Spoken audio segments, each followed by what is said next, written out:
Dear President Obama. Dear President Obama. Dear President Obama. Dear President Obama. Dear President Obama. Dear President Obama. Last week I underwent a procedure to remove two 13-inch metal nails that were placed in my left arm to help support and repair the damage sustained from a gunshot wound I suffered at the hands of Egyptian security forces.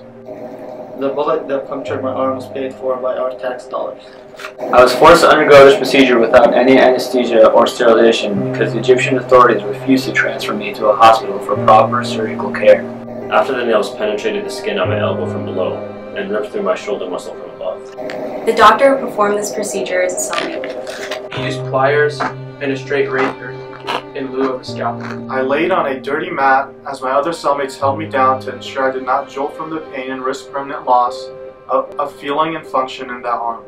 The pain was so excruciating, it felt like my brain could explode at any given period. I was finally given 2 aspirin pills almost an hour later when the guards found my cellmates' screams for help unbearable. I share these details here because my mind drifted to 2007 as I stared at the ceiling of my cramped cell after surgery. During your first presidential campaign, I was moved by your message. I was so passionate about everything you presented. Finally, change became believable. I saw you, as many Americans did then, a true civil servant, looking to put the disadvantaged first and to pioneer a new model of governance. I felt I was part of the making of a great chapter in my country's history. You were someone I wanted to stand behind, someone I wanted to support, so I volunteered and worked for your campaign in Ohio, a crucial swing state. As an OSU student, I went door to door, made phone call after phone call, urged people to join the movement that would revolutionize American politics. It was time to go back to a government for the people, of the people. Now as I sit in this crowded cell, I can't help but ask myself, was I naive to think you were a departure from the norm? As domestic and foreign policies I disagreed with passed during your terms, I chalked it up to the negative consequence of bipartisanship. But now, after months of being held without cause in Egypt's infamous prisons, and so little regard for my Americanness, let alone humanity, I am beginning to think I was just another silly, idealistic college kid who believed the world could look a whole lot different with a leader such as yourself at the head of it. Your abandonment of me, an American citizen who worked tirelessly towards your election, and a staunch supporter and defender of your presidency, has left a sting in me that is almost as intense as the sharp pain emanating from my recently sliced arm.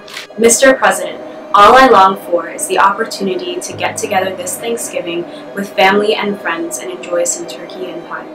I keep dreaming about watching my Buckeyes win it all this year after beating Michigan. Counting down the clocks on New Year's. Watching the Super Bowl in my Tom Brady jersey. Hopefully he wasn't a disappointment this past season, and eating a good old cheeseburger with a side of fries. Unfortunately, my reality is that I am waking up day after day in a packed underground cell, awaiting the chance to shower, or another laughable interrogation in front of an impartial puppet, just so I can get some sunlight and move my legs in hopes of avoiding another blood clot. I often get asked sarcastically by judges, officers, and even inmates, where is this first world country that takes such pride in defending human rights and freedom? Where are they now to help you?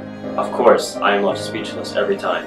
The only sensible yet unacceptable conclusion that I can come up with is that the U.S. government's protections of political interests is more important and takes precedence over the protections of its citizens' rights, freedoms, and safety abroad. No American should have to come to that conclusion. But no human should experience the inhumane circumstances me and 15,000 other political prisoners are facing. For months, every day I woke up thinking, today is going to be the day Americanness counts. Today will be the day those promises my president made me will materialize. Today will be the day the Egyptian authorities will have no choice but to treat me like a human being. As of today, my 26th birthday, I am no longer that naive kid who once believed in those promises and hopes that you will come through in my time of desperate need. Unfortunately, where there was once hope and change, now stands a dark, underground cell. With only hope and trust in God. Mr. President, I can only ponder on your legacy. That could have been. Sincerely, Mohamed Soltan. Sincerely, Mohamed Soltan. Sincerely, Mohamed Soltan. Sincerely, Mohamed Soltan. Sincerely, Mohamed Soltan.